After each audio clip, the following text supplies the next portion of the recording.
कृष्णा। राधे राधे। सभी भक्तों को सादर प्रणाम। आप सभी भक्तों का दिन मंगलमय हो। भगवान शिव, माता पार्वती की कृपा सदा सर्वदा आप सभी के जीवन पर बनी रहे। भक्तों, आज की इस वीडियो में आप श्रवण करेंगे शिव महापुराण के 20वें अध्याय की कथा। भक्तों, आज के इस अध्याय में श्री कृष्ण उपमन्यु संवाद, शिव भक्तों का आख्यान, शिव महात्म वर्णन, शिव माया वर्णन, नरक में गिराने वाले पापों का वर्णन, पाप पुण्य वर्णन, नरक वर्णन, नरक की 28 कोटियों साधारण नरक गति भोग वर्णन, अन्नदान महिमा, जलदान एवं तप की महिमा, पुराण महात्म, विभिन्न दानों का वर्णन, पाताल लोक का वर्णन, शिव स्मरण द्वारा नरकों से मुक्ति, जम्बू द्वीप वर्ष का वर्णन, 7 दीपों का वर्णन की कथा का रसपान करेंगे। तो चलिए भक्तों, वीडियो शुरू करते हैं। जो रजोगुण से संसार की सृष्टि करते हैं, सत्वगुण से 7 भुवनों को धारण करके उनका भरण पोषण करते हैं और तमोगुण से युक्त हो इस जगत का संहार करते हैं, जो इन तीनों गुणों की माया को त्याग कर पुनः शुद्ध रूप में स्थित हैं, उन सत्यानंद स्वरूप अनंत बोधमय निर्मल परम ब्रह्म शिव का हम ध्यान करते हैं। वे सर्वेश्वर शिव ही सृष्टि काल में ब्रह्मा, पालन के समय विष्णु और संहार के समय रुद्र नाम धारण करते हैं। सत्वगुण एवं सत्य भाव से ही उनकी प्राप्ति संभव है। ऋषि बोले, हे महाज्ञानी व्यास शिष्य सूत जी, हम सब आपको नमस्कार करते हैं। आपने हम पर कृपा कर हमें कोटि रुद्र संहिता को सुनाया। अब हमें उमा संहिता में वर्णित श्री पार्वती जी और शिव जी की अद्भुत लीलाओं के बारे में बताइए। ऋषियों की इस प्रार्थना को सुनकर सूत जी बोले, हे मुनिगणों, आपकी प्रसन्नता के लिए मैं परम दिव्य भोग और मोक्ष प्रदान करने वाले इस मंगलमय चरित्र को सुनाता हूँ। पूर्व काल में मुनि व्यास ने सनत कुमार जी से इस कथा को सुना था। सनत कुमार जी बोले, हे व्यास जी, श्री कृष्ण पुत्र पाने की इच्छा लेकर कैलाश पर्वत पर तपस्या करने पहुँचे। वहाँ उन्होंने उपमन्यु को तपस्या करते देखा और उनसे सब बातें कही तथा शिव महिमा बताने के लिए भी कहा। तब उपमन्यु बोले, हे श्री कृष्ण, एक बार जप करते हुए मैंने शिव जी का दर्शन किया। उनके पास अव्यय गुह एवं अनेक दिव्य अस्त्र शस्त्र भी थे। शिव जी का त्रिशूल अत्यंत शक्तिशाली है एवं सागर के जल को एक पल में सुखा सकता है। इसी त्रिशूल से शिव जी ने लवणासुर का वध किया था।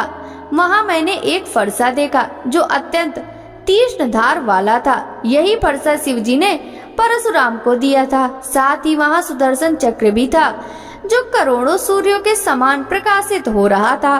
शिव जी का पिनाक नामक धनुष, तलवार, गदा आदि शस्त्र भी मैंने वहाँ देखे। तत्पश्चात मैंने त्रिलोकीनाथ कल्याणकारी भगवान शिव को वहाँ पर देखा। उनके दाहिनी ओर ब्रह्मा जी हंस से जुते विमान में बैठे थे और बाईं ओर श्री हरि विष्णु गरुड़ पर बैठे हुए थे। मनु, भृगु आदि ऋषिगण, देवराज, इंद्र सहित सभी देवता वहाँ उनके सम्मुख खड़े थे। रुद्र जी के पास ही नंदी एवं अन्नभूत गण बैठे थे। सभी हाथ जोड़कर अपने आराध्य देव की स्तुति कर रहे थे। उन्हें देखकर मैंने भी सर्वेश्वर शिव की स्तुति करनी आरंभ कर दी। तभी शिव जी ने मुझे साक्षात दर्शन दिए और बोले, हे ब्राह्मण, मैं आपकी भक्ति से प्रसन्न हूँ। आप मन चाहा वर मांगो। शिव जी के उत्तम वचनों को सुनकर मैंने हाथ जोड़कर कहा, हे देवादिदेव महादेव, यदि आप मुझ पर प्रसन्न हैं तो मुझे अपनी अविरल भक्ति प्रदान कीजिए। प्रभु, मुझे मेरे परिवार सहित दूध भात का भोजन सदा मिलता रहे। उपमन्यु के वचन सुनकर शिव जी बोले, तथास्तु, तुम सब मुनियों में परम ऐश्वर्यशाली होगे तथा तुम्हें सदैव अमृतमय क्षीर की प्राप्ति होगी। जब भी तुम भक्ति भाव से मेरा ध्यान करोगे मैं तुम्हें दर्शन दूंगा। यह कहकर शिव जी वहाँ से अंतर ध्यान हो गए। हे कृष्ण, भगवान शिव ही सब तथ्यों के ज्ञाता हैं। वे ही सर्वेश्वर हैं और इस संसार का हित और कल्याण करने वाले हैं। अतः पुत्र प्राप्ति हेतु तुम शिव जी की आराधना करो। श्री कृष्ण जी ने उपमन्यु से पूछा, हे ब्राह्मण राज, भगवान शिव के पूजन से जिन शिव भक्तों का उद्धार हुआ है अर्थात शिव जी की विशेष कृपा जिन्हें प्राप्त हुई है उनके विषय में बताइए। श्री कृष्ण के प्रश्न को सुनकर उपमन्यु बोले, हे कृष्ण, राक्षस राज हिरण्यकश्यप ने शिव जी को अपनी घोर तपस्या से प्रसन्न किया। तब उन्होंने उसे ऐश्वर्य संपन्न राज प्रदान किया। उसी का पुत्र नंदन भी शिव जी से वरदान पाकर युद्ध में विजयी हुआ और उसने देवराज इंद्र को 10,000 वर्षों तक अपना दास बनाए रखा। इसी प्रकार सतमुख राक्षस ने शिव पूजन कर 1000 पुत्र प्राप्त किए। जब ऋषि याज्ञवल्क्य ने शिव जी की आराधना से उन्हें प्रसन्न किया तो वे वेदों के महान ज्ञाता हुए। व्यास मुनि भी शिव कृपा से वेद, पुराण, इतिहास एवं शास्त्रों का ज्ञान प्राप्त हुआ। एक बार की बात है, शिव जी के क्रोध से पृथ्वी का सब जल सूख गया था। तब सब देवताओं ने शिव जी को उनकी आराधना करके प्रसन्न किया। उस समय शिव जी ने अपने कपाल से जल प्रकट किया था। राजा चित्रसेन की भक्ति से प्रसन्न होकर शिव जी ने उन्हें निर्भय कर दिया। शिव भक्ति से एक साधारण से गोप श्रीकर को परम सिद्धि प्राप्त हुई। सीमंतनी के सोमवार व्रत के पुण्य एवं भक्ति फल से शिव जी ने उसके पति चित्रांगद को रक्षा की। चंचुला नामक व्यभिचारिणी स्त्री के गोकर्ण में कथा सुनने से भक्त वत्सल भगवान शिव ने उसके सभी पापों का नाश कर दिया और उसके पति विदुंग को भी सद्गति प्रदान की। महाकाय नामक व्याध ने शिव भक्ति से सद्गति पाई। महामुनि दुर्वासा को शिव भक्ति से मोक्ष की प्राप्ति हुई। यही नहीं, ब्रह्मा जी ने शिव आराधना द्वारा इस पूरी सृष्टि की रचना की। मार्कंडेय जी भगवान शिव की कृपा से ही दीर्घायु हुए। भगवान शिव के वर से ही सांडिल जगत प्रसिद्ध एवं पूजनीय हुए। इस प्रकार मैंने आपको शिव जी के अनेकों भक्तों के बारे में बताया जिन्हें शिव कृपा से रिद्धि सिद्धि की प्राप्ति हुई।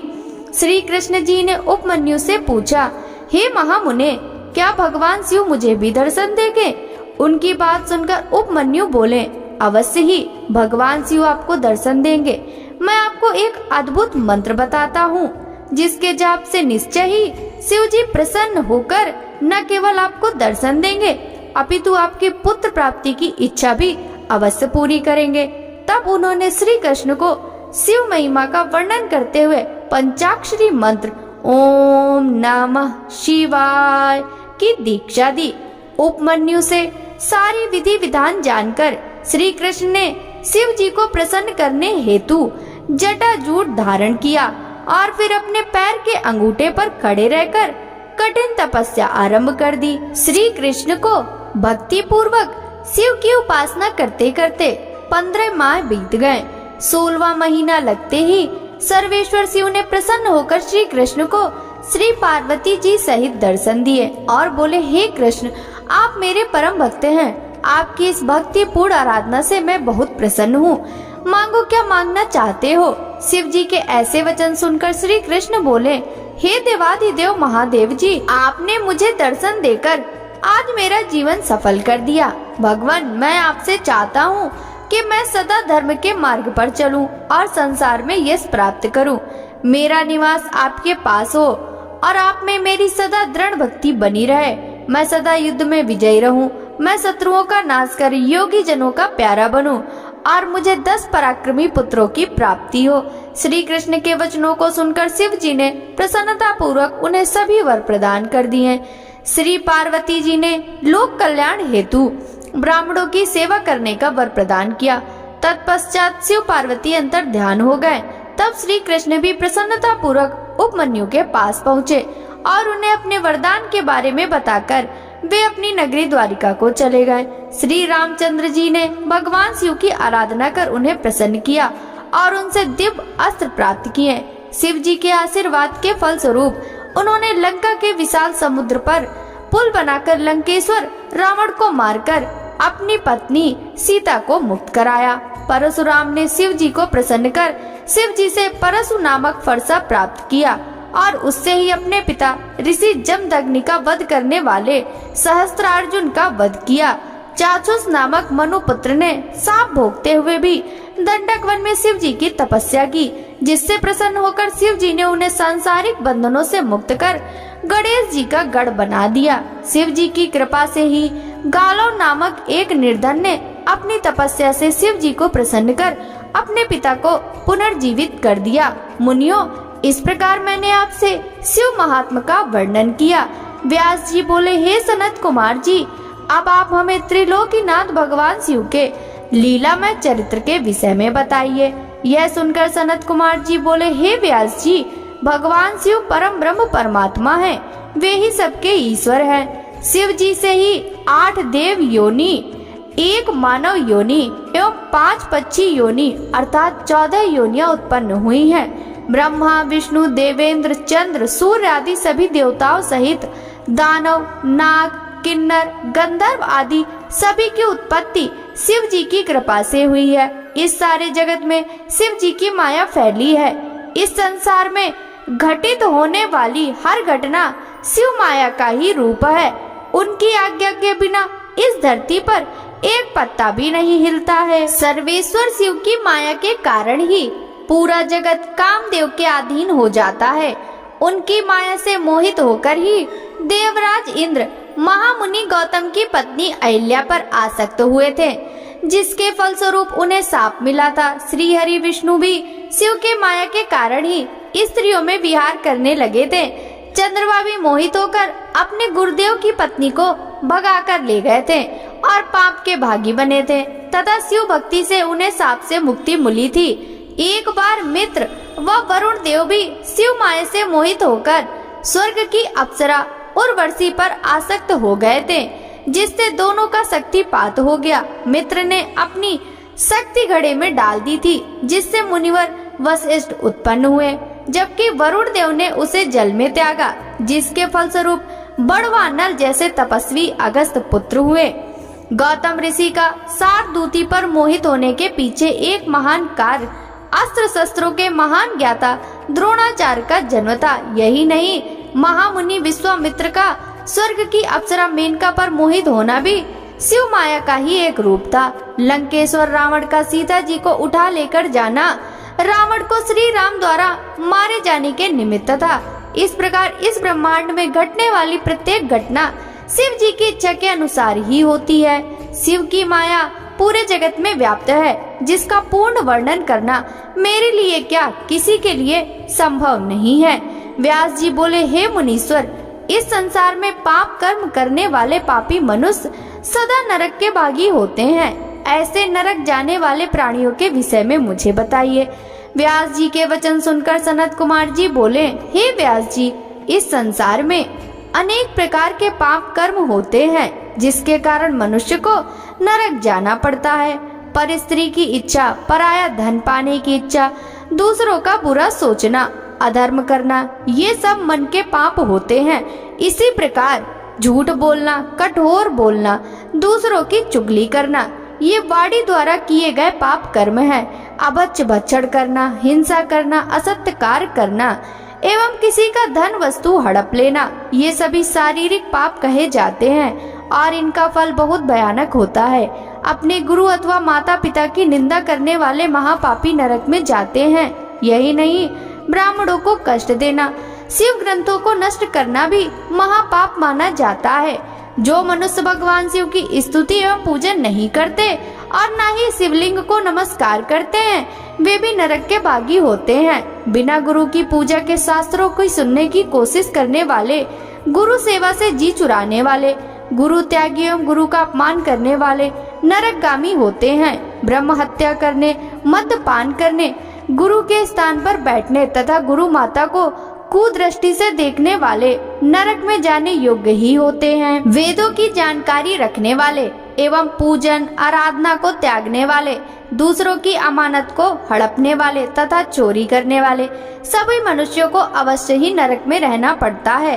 पर स्त्री का भोग करने वाले अथवा व्यभिचार करने वाले मनुष्य अवश्य ही नरक में जाते हैं। यही नहीं, पुरुष, स्त्री, हाथी, घोड़ा, गाय, पृथ्वी, चांदी, वस्त्र, औषध, रस, चंदन, अगर, कपूर, पट्टे, कस्तूरी आदि को अकारण ही बेच देने वाले मूर्ख मनुष्यों को नरक अवश्य भोगना पड़ता है। हे मुनियों, इस प्रकार मैंने आपसे ऐसे कृत्यों का वर्णन किया जो कि महापाप माने जाते हैं और जिनके कारण मनुष्य को नरक की घोर कष्टदायक यातनाएं झेलनी पड़ती हैं। सनत कुमार जी बोले, हे व्यास जी, किसी भी बात पर घमंड या अभिमान करना क्रोध, कपट, साधुओं से दोष रखना, किसी अन्य पर अकारण कलंक लगाना, शिवालय के वृक्ष और बगीचे में लगे पेड़ के फल, फूल, टहनियाँ तोड़ना एवं हरियाली को उजाड़ने वाले, किसी के धन को लूटने वाले अतः किसी के धन, धान्य या पशुओं को चुराने वाले, जल को अपवित्र करने वाले, स्त्री या पुत्र को बेचने वाले, अपनी स्त्री की रक्षा न करने वाले, दान न करने वाले, असत्य बोलने वाले, शास्त्रों के अनुसार कार्य न करने वाले, दूसरों की निंदा करने वाले, पितृयज्ञ व देव यज्ञ न करने वाले, व्यभिचार करने वाले एवं भगवान में आस्था न रखने वाले सभी मनुष्य पापी कहे जाते हैं। पर स्त्री पर आसक्त होना, हिंसा करना, बांस, ईंट, लकड़ी, पटिया, सींग, काल आदि से मार्ग रोककर दूसरों की सीमा हथिया लेना, पशुओं एवं नौकरों से बुरा व्यवहार करने वाले एवं उन्हें दंड देने वाले, भिखारियों को भिक्षा न देने वाले, भूखे को भोजन न देने वाले, शिव मूर्ति को खंडित करने वाले, गाय को मारने वाले, बूढ़े बैल कसाईयों को देने वाले, दीन, वृद्ध, दुर्बल, रोगी को सताने वाले, शरणागतों पर दया न करने वाले, मूर्ख मनुष्य पाप के भागी होते हैं। अन्याय करने वाले राजा, ब्राह्मणों से कर वसूलने वाले, गरीबों से छीनकर धन एकत्रित करने वाले मनुष्य नरकगामी होते हैं। ब्राह्मण कुल में जन्म लेने के पश्चात भी बढ़ई, वैद्य, सुनार, शिल्प करने वाले, ध्वजा बनाने का कार्य करने वाले मनुष्य भी पापी होते हैं। जो किसी अन्य स्त्री को चुराकर अपने घर में रखते हैं महापापी होते हैं। नीति के विपरीत व्यवहार करने वाले, घृत, तेल, अन्न, पेय, शहद, मांस, मद, कमंडल, तांबा, सीसा, रांगा, हथियार, शंख आदि की चोरी करने वाले वैद्य, वैष्णव नरकगामी होते हैं। पशु, पक्षी, मनुष्य, दानव आदि सभी पापियों को निश्चय ही यमराज के अधीन जाना पड़ता है। एक दूसरे से असमानता का व्यवहार करने वाले दुष्ट पापियों को दंड देने वाले सभी के शासक यमराज हैं और मरने के पश्चात मनुष्य को यातनाएं भोगनी पड़ती हैं। इसलिए मनुष्य को अपने जीवन काल में ही पापों का प्रायश्चित अवश्य कर लेना चाहिए। बिना प्रायश्चित किए पापों का नाश असंभव है। जो भी मनुष्य मन, वाणी और शरीर द्वारा जाने अनजाने में पाप करता है वह अपने दुष्कर्मों का फल अवश्य ही भोगता है। सनत कुमार जी ने महामुनि वेद व्यास से कहा, हे मुने, इस संसार में पाप करने वाले सभी मनुष्यों को यमलोक जाकर अपने पापों का फल अवश्य भोगना पड़ता है। पुण्यात्मा जीव उत्तर दिशा के मार्ग से यमलोक जाते हैं, जबकि पापी मनुष्यों को दक्षिण दिशा की ओर से यमपुरी जाना पड़ता है। वह विश्वत नगर और यमपुरी के बीच की दूरी 86,000 योजन की है। धर्मात्मा मनुष्य जो कि दयालु प्रवृत्ति के हैं सुगम मार्ग से पहुंच जाते हैं, जबकि पापियों को बड़े कठिन मार्ग से जाना पड़ता है। उनके रास्ते में नुकीले कांटे, गरम बालू व छुरियों जैसे नुकीले कंकड़, कीचड़, सुइयां, अंगारे, लंबे अंधकार युक्त वन, बर्फीले मार्ग, गंदा पानी, सिंह, भेड़िए, बाघ, मच्छर एवं अनेक तरह के जहरीले और भयंकर कीड़े, सांप, सुअर, भैंसे एवं अनेक भयानक जीव, भूत, प्रेत एवं डाकनी, साकनी उस पापी मनुष्य को रास्ते में कष्ट देने के लिए खड़े रहते हैं। वे पापी मनुष्य इतने भयानक रास्ते पर यमदूतों की मार सहते हुए आगे बढ़ते हैं। भूख प्यास से व्याकुल नंगे शरीर वे यातनाएं सहते हुए रास्ते को तय करते हैं और पीड़ा की अधिकता के कारण रोते और चीखते चिल्लाते हैं। उनके शरीर से खून बहता है और कीड़े उन्हें नोचते हैं, परंतु यमदूत फिर भी उन्हें पास से बांधकर घसीटते रहते हैं। इस प्रकार अत्यंत कठिन मार्ग पर चलते हुए वे अपनी यमलोक की यात्रा पूरी करते हैं। वहां पहुंचकर यमदूत उन पापी मनुष्यों को यमराज के सामने ले जाते हैं। यमलोक में यमराज उन मनुष्यों के पाप और पुण्यों का लेखा जोखा देखते हैं। पुण्य आत्माओं को यमराज प्रसन्नता पूर्वक उत्तम विमान में बैठाकर सादर स्वर्ग लोक भेज देते हैं, परंतु यदि उन्होंने कुछ भी पाप किए हैं तो उन्हें उनका दंड अवश्य भोगना पड़ता है तथा अपने पापों को भोगने के पश्चात उन्हें यमदूतों द्वारा स्वर्ग भेज दिया जाता है। परंतु ऐसे मनुष्य जो सदा ही पाप कर्मों में संलिप्त रहते हैं को यमराज का बड़ा भयानक रूप देखने को मिलता है। यमराज भयंकर दाढ़ों वाले, विकराल भौहें वाले, अनेक भयानक अस्त्र शस्त्र धारण किए 18 हाथ वाले काले भैंसे पर बैठे अग्नि के समान लाल आंखों वाले एवं प्रलय काल की अग्नि के समान तेजस्वी भयानक रूप धारण किए दिखाई देते हैं और पापियों को बड़े कठोर दंड देते हैं।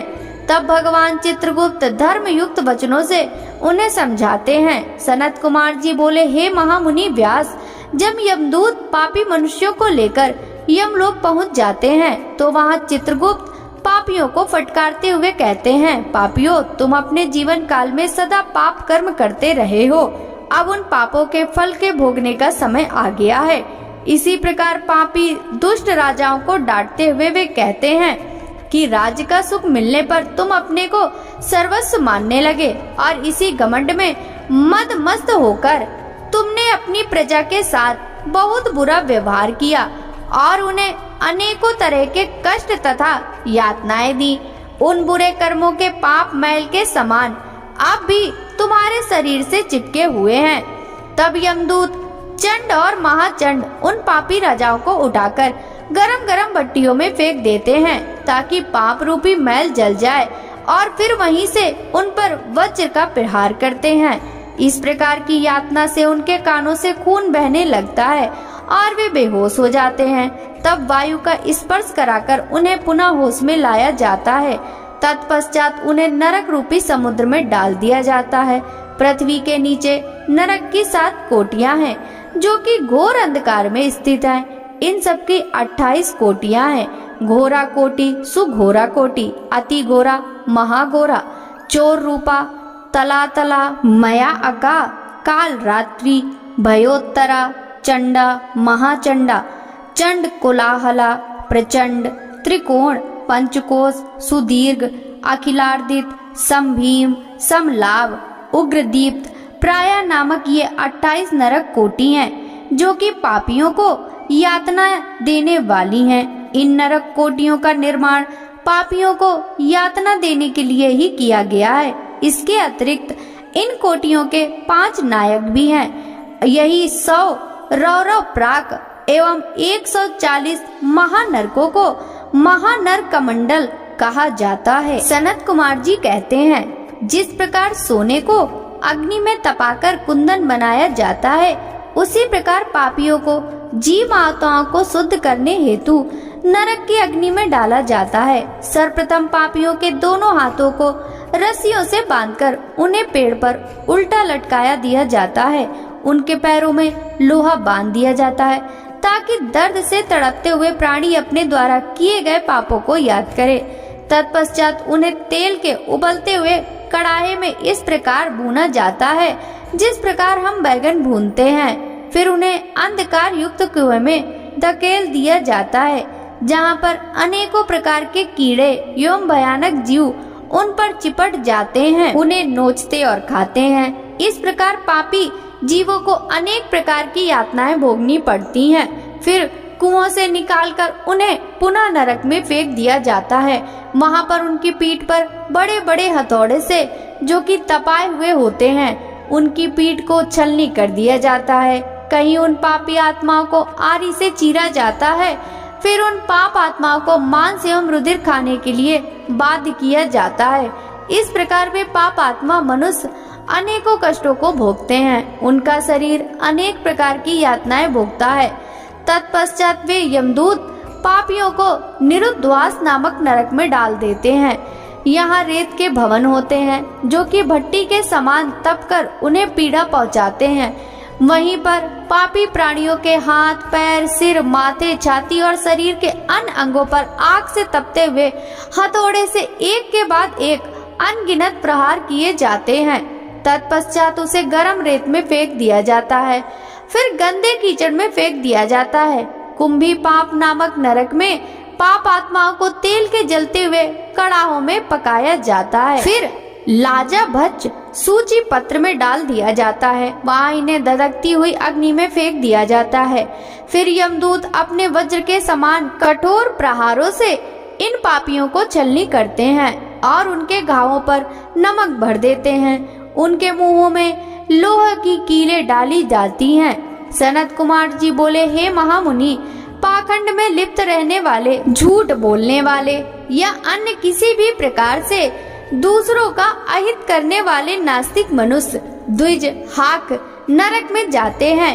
इस नरक में उन पर आधे कोस लंबे पैने हल चलाए जाते हैं। ऐसे दुष्ट मनुष्य जो अपने माता पिता अथवा गुरु की आज्ञा को नहीं मानते, के मुंह में कीड़ों से युक्त विष्ठा भर दी जाती है। जो पापी मनुष्य शिवालय, बगीचे, बावड़ी, तालाब, कुएं या ब्राह्मणों के रहने के लिए स्थान को नष्ट करते हैं, ऐसे प्राणियों को कोलू में पेला जाता है, फिर उन्हें नरक की अग्नि में पकाया जाता है।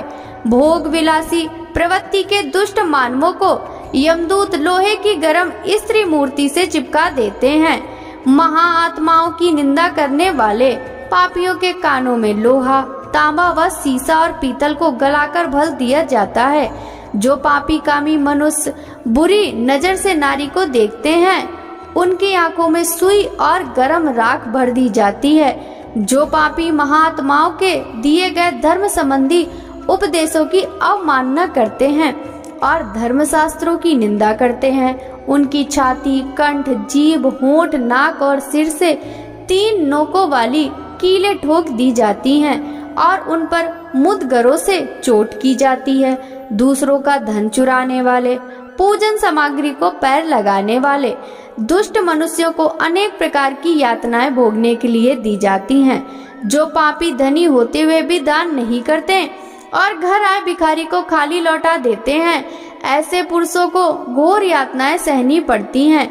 जो सत्पुरुष भगवान शिव का पूजन करके विधि विधान से उनका हवन करने के पश्चात शिव मंत्र का जाप करके यम मार्ग को रोकने वाले श्याम एवं सवल नामक श्वानों का पश्चिम, वाव्य, दक्षिण और नैऋत्य दिशा में रहने वाले पुण्य कर्मों वाले कौवों की बलि देते हैं, उन मनुष्यों को कभी यमराज का दर्शन नहीं करना पड़ता।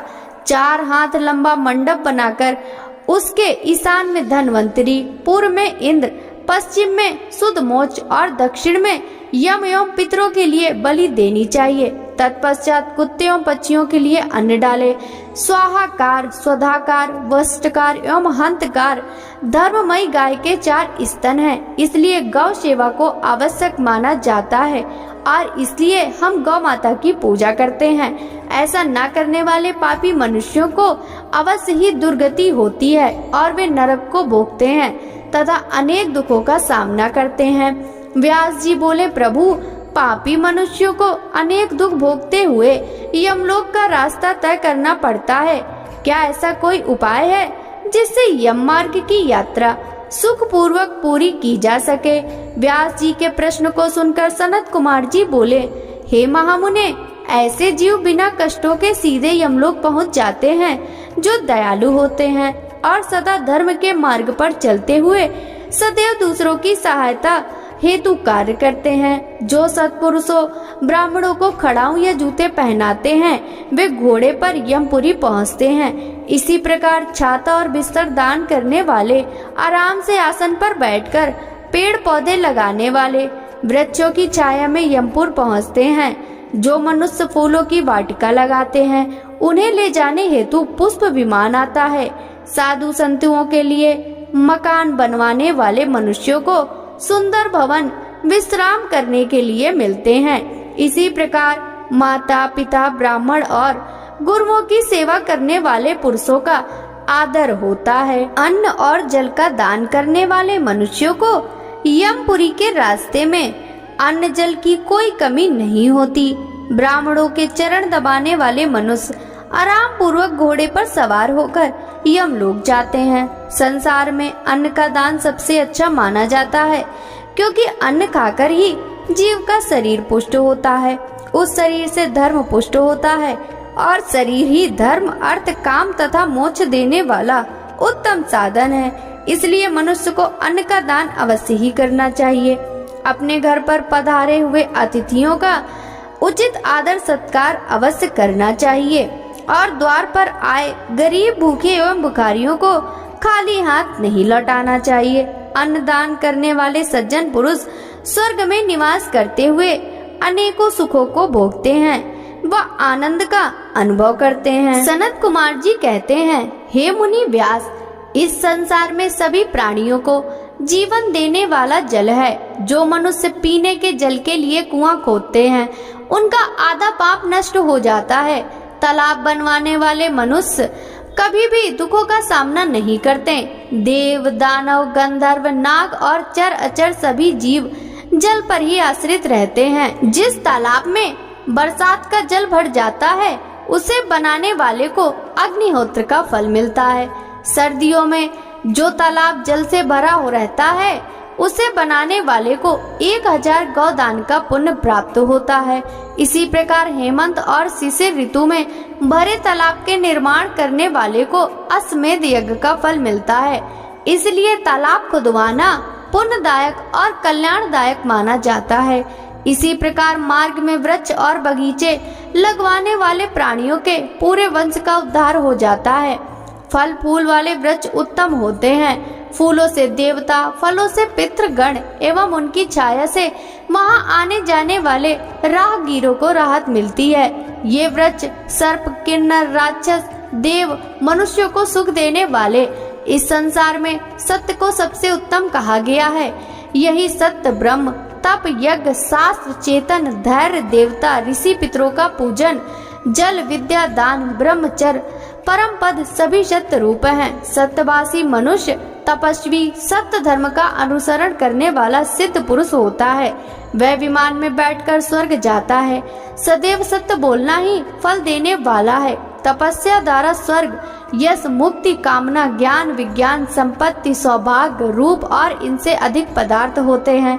साथ ही मन की सभी कामनाएं अवश्य पूरी होती हैं। तपस्या के बगैर किसी भी मनुष्य अथवा जीव को भगवान शिव के परम धाम की प्राप्ति नहीं हो सकती। शुद्ध हृदय से त्रिलोकीनाथ भक्त वत्सल देवाधिदेव महादेव की तपस्या करने से ब्रह्म हत्या जैसे महापाप से मुक्ति मिल सकती है। तपस्या ही सारे संसार को सुख और शांति प्रदान करने वाली है। इसलिए सुखों की इच्छा करने वाले एवं भोग और मोक्ष को चाहने वाले मनुष्यों को तप अवश्य करना चाहिए। सनत कुमार जी बोले, हे महामुने, जो ब्राह्मण वेद शास्त्रों को पढ़कर दूसरे मनुष्यों को सुनाते हैं, उन्हें इस पुण्य का फल अवश्य मिलता है। नरक की यातनाओं के विषय में बताकर जीवों को सचेत करने वाले पुराण के ज्ञाता और धर्मोपदेशक को श्रेष्ठ गुरु माना जाता है। वे अपने असीम ज्ञान द्वारा जगत का कल्याण करते हैं। अपना परलोक सुधारने हेतु मनुष्य को धन, अन्न, भूमि, स्वर्ण, गौ, रथ, वस्त्र एवं आभूषण आदि वस्तुओं का दान करना चाहिए।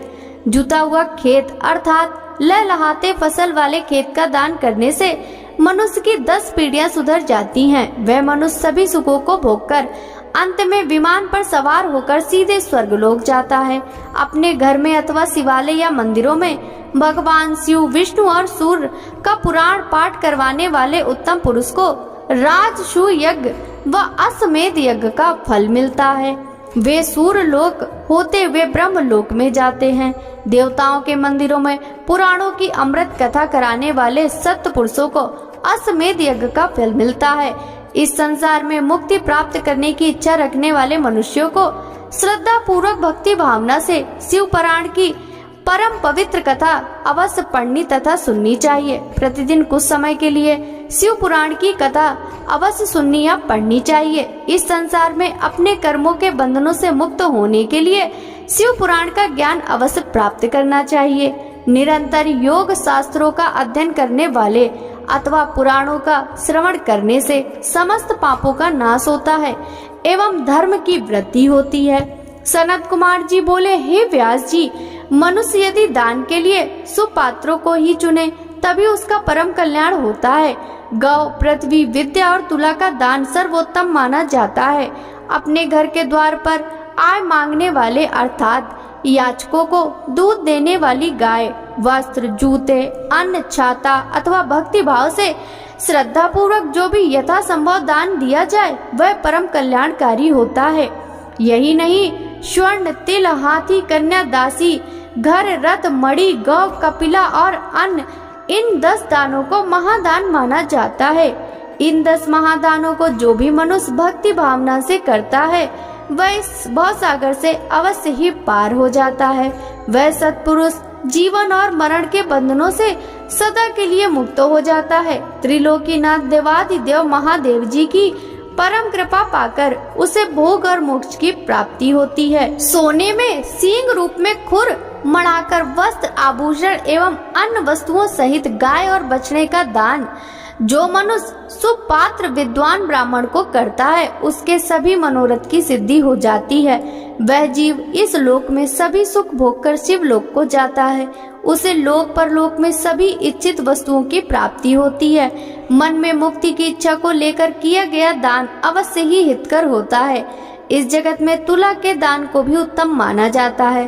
तुला दान करने वाले मनुष्य को चाहिए कि वह मन ही मन शिव जी का स्मरण करके उनसे प्रार्थना करे कि उसका कल्याण करे। तराजू के एक पल्ले में बैठकर दूसरे पल्ले में अपनी शक्ति के अनुसार द्रव्य भरे और जब दोनों तरफ वजन बराबर हो जाए तो उस द्रव्य को किसी सुपात्र ब्राह्मण को दान करे।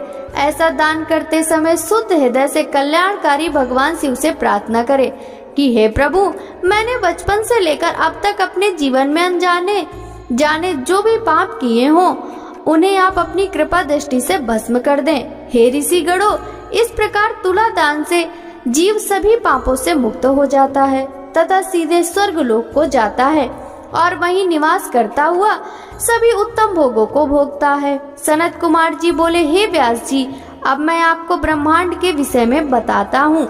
यह ब्रह्मांड जल के बीच में स्थित है। जिस त्रिलोकीनाथ भगवान शिव के अंश शेषनाग ने इसे अपने फन पर धारण कर रखा है एवं श्री हरि विष्णु इसका पालन करते हैं। सभी देवता और ऋषि मुनि साधु संत सृष्टि के कल्याण हेतु शेषनाग का प्रतिदिन पूजन करते हैं।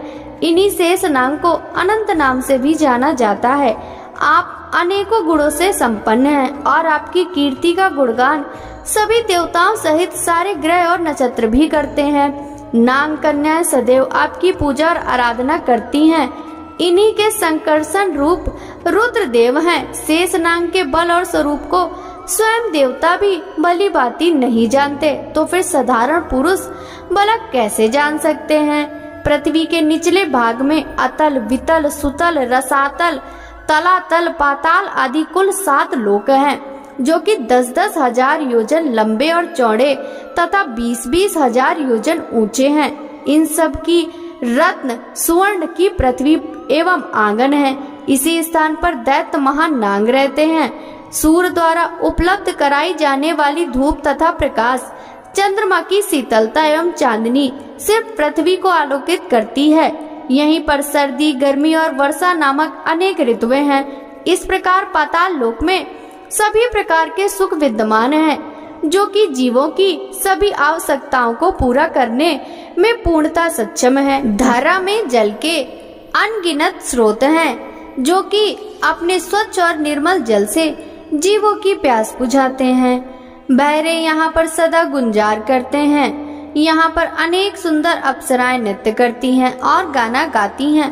पाताल लोक में अनेक प्रकार के वैभव और विलास उपलब्ध हैं और यहाँ पर अनेक सिद्ध मनुष्य, दानव और नाग अपने द्वारा की गई तपस्या के उत्तम फल को भोगते हैं। सनत कुमार जी बोले, हे महामुने, इन्हीं लोकों में सबसे ऊंचे हिस्से में रौरव, शंकर, सूकर, महाज्वाला, तप्त कुंड, लवण, वैतरणी नदी, क्रमी क्रमी, भोजन, कठिन, असी पत्र वन, बालाभच्छ, दारुण, संदेश, कालसूत्र, महारौरव, सालमली आदि नाम के बड़े ही दुखदायी और कष्टकारक नरक हैं। इन नरकों में आकर पापी मनुष्य की आत्मा अनेक यातनाएं भोगती है। जो ब्राह्मण असत्य के मार्ग पर चलता है उसे रौरव नामक नरक को झेलना पड़ता है। चोरी करने वाला, दूसरों को धोखा देने वाला, शराब पीने वाला, गुरु की हत्या करने वाले पापी कुंभी नरक में जाते हैं। बहन, कन्या, माता, गाय व स्त्री को बेचने वाला और ब्याज खाने वाले पापी तपते लोहे में नरक के वासी होते हैं। गाय की हत्या करने वाले देवता और पितरों से बैर रखने वाले मनुष्य क्रमी भच्छ नरक को भोगते हैं। इस नरक में उन्हें कीड़े खाते हैं। पितरों और ब्राह्मणों को भोजन न देने वाले को लाल भच्छ नरक को भोगना पड़ता है। नीच व पापियों का साथ करने वाले अभक्ष्य वस्तुओं को खाने वाले, बिना घी के हवन करने वाले रुधिरोर नरक में जाते हैं। युवावस्था में मर्यादाओं को तोड़ने वाले, शराब व अन्य नशा करने वाले, स्त्रियों की कमाई खाने वाले कृत नरक में जाते हैं। वृक्षों को अकारण काटने वाले असी पत्र नरक में, मृगों का शिकार करने वाले ज्वाला नरक में जाते हैं। दूसरों के घर में आग लगाने वाले स्वपाक नरक में तथा अपनी संतान को पढ़ाई से वंचित रखने वाले स्वभोजन नरक में अपने पापों को भोगते हैं। मनुष्य को अपने शरीर एवं वाणी द्वारा किए गए पापों का प्रायश्चित अवश्य करना पड़ता है। बड़े से बड़े पाप का प्रायश्चित त्रिलोकीनाथ भगवान शिव का स्मरण करके किया जा सकता है। पाप, पुण्य, स्वर्ग, नरक के ये सब कारण हैं। असल में सुख दुख सब मन की कल्पनाएं हैं। परम ब्रह्म को पहचान कर उसका पूजन करना ही ज्ञान का सार है। सनत कुमार जी बोले, हे व्यास जी, अब मैं आपको भूमंडल के 7 द्वीपों के विषय में बताता हूँ। जम्बू, प्लच्चू, सालमली, कुश, क्रौच, साक, पुष्कर, ये 7 महाद्वीप हैं। इन द्वीपों के ओर 7 समुद्र हैं। ये 7 समुद्र जल, ईख, क्षीर, केसर, मध, घी, दूध और दही से भरे हैं। इन द्वीपों के बीच में सुमेरु पर्वत है। सिमोरु के दक्षिण में निषद, हिमाचल, हेमकूट पर्वत है। दक्षिण में हरि, उत्तर में रम्यक, वहीं हिरणमय है। इसमें बीच में इलाव्रत है, जिसके बीच में मेरु पर्वत स्थित है। मेरु पर्वत के पूर्व दिशा में मंदिर, दक्षिण दिशा में गंधमादन, पश्चिम दिशा में विपुल एवं उत्तर दिशा में सुपार्श्व शिखर स्थित है। इनके ऊपर कदम्ब, जामुन, पीपल आदि वृक्ष हमेशा ही पाए जाते हैं। जम्बू द्वीप में हमेशा जामुन के बड़े बड़े फल गिरते हैं। इसके फलों का रस धारा के रूप में बहता हुआ जम्बू नदी के नाम से जाना जाता है।